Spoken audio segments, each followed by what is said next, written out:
ብዙ ሰዎች ቦርጫቸውን ለማጥፋት ብለው በየቀኑ ጂም ይገባሉ። አንዳንዶች ደግሞ የሰውነታቸውን ስብ ለማቃጠል በሚል ቀኑን ሙሉ ምግብ ሳይበሉ ራሳቸውን በማስራብ ቦርጭ የሚቀንሱ ይመስላቸዋል። ሆኖም ይህ ትልቅ ስህተት ነው። ነገር ግን ይህን ቪዲዮ እስከ መጨረሻው ከተመለከትከው በየቀኑ ጂም መሄድና ሙሉ ቀን ራስን ማስራብ ሳይጠበቅብህ በቀላሉ በቤት ውስጥ ማድረግ የምትችላቸውን 7 ቀላል መንገዶች የምነግር ይሆናል። በተለይ አምስተኛውን መንገድ ብዙ ሰዎች አያውቁትም። አንደኛ፣ ስኳር ቀንስ። ብዙ ሰዎች ክብደትን ለመቀነስ በሚል ላበላብ እስኪሆኑ ድረስ ስፖርት ይሰራሉ። ከዛም ያወጡትን ጉልበት ለመተካትና ራሳቸውን ለማቀዝቀዝ በሚል ኢነርጂ ድሪንኮችን ይጠጣሉ። ግን ያልገባቸው ነገር ይህን በሚያደርጉበት ጊዜ በመጠጥ ውስጥ የሚገኘው ስኳር በሰውነታቸው ውስጥ ያለውን ኢንሱሊን የተባለ ሆርሞን በፍጥነት እንዲመረት ያደረገው ነው። ይህ ሆርሞን ደግሞ በሰውነታችን ስብ እንዲከማች ትዕዛዝ ይሰጣል። ይህም በሰውነት ስብ እንዲከማች ያደርጋል። ስለዚህ ቦርጭህን ለመቀነስ ከፈለግ በተቻለ መጠን በውስጣቸው በብዛት ስኳርን የያዙ ልክ እንደ ለስላሳ መጠጦች፣ ቢራ፣ ፓስታ፣ ጣፋጭ የመሳሰሉትን ምግቦች ብትቀንስ አሪፍ ሪዛልት ታገኛል። ሁለተኛ፣ አመጋገብህን አስተካክል። ክብደትን ለመቀነስ ስታስብ በትኩረት መመልከት ካለብህ ነገሮች አንዱ አመጋገብህ ነው። ብዙ ሰዎች ቦርጫቸውን ለመቀነስ ብለው ከመመገብ ሲቆጠቡ አይተ ሊሆን ይችላል። ነገር ግን ይህ ትልቅ ስህተት ነው። ምክንያቱም ሰውነት ስብን ለማቃጠል ኢነርጂ ያስፈልገዋል። እናም ሰውነት ያንን ኢነርጂ የሚያገኘው ከምትመገበው ምግብ ነው። ነገር ግን ይህንን ስልህ ያገኘውን ሁሉ ተመገብ ማለት አይደለም። ከፍተኛ የካሎሪ ይዘት ያላቸውን ልክ እንደ የተጠበሱ ምግቦች፣ ፋስት ፉዶች፣ ጣፋጭ ምግቦችን መመገብ አቁመህ በተቃራኒው አሪፍ የፕሮቲን ይዘት ያላቸውን ልክ እንደ ሰላጣ፣ ባቄላ፣ ለውዝ፣ ምስር ያሉ ምግቦችን ብትመገብ ለውጡን በጥቂት ጊዜያት ውስጥ ትመለከታለህ። ሶስተኛ፣ በቂ እንቅልፍ ተኛ። አንዳንድ ሰዎችን አስተውለ ከሆነ ፊታቸው፣ እጃቸውና እግራቸው ቀጭን ነው። ነገር ግን ሆዳቸው አካባቢ እንደ ፊኛ የተነፋ ቦርጭ አላቸው። አንድ ይህ እንዲፈጠር የሚያደርገው ኮርቲዞል የተባለው የጭንቀት ሆርሞን ነው።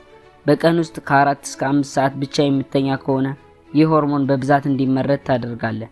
በዚህ ጊዜ ሰውነት አደጋ እየመጣ ያለ ስለሚመስለው ለአደጋ ጊዜ እንዲሆነው በማሰብ ስብን በሆድ አካባቢ ያከማቻል። ይህ አደገኛ ሆርሞን እንዳይመረት ለማድረግ ከፈለክ በቀን ውስጥ ከ7 እስከ 8 ሰዓት እንቅልፍ መተኛት አለብህ።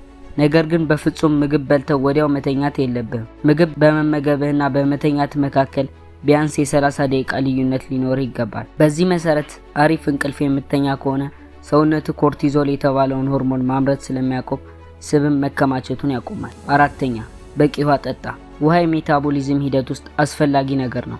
በተለይ ሁል ጊዜ ምግብ ከመመገብ ከ10 ደቂቃ በፊት 1 ብርጭቆ ውሃ የምትጠጣ ከሆነ ሆድህ የእርካታ ስሜት እንዲሰማው ታደርጋለህ።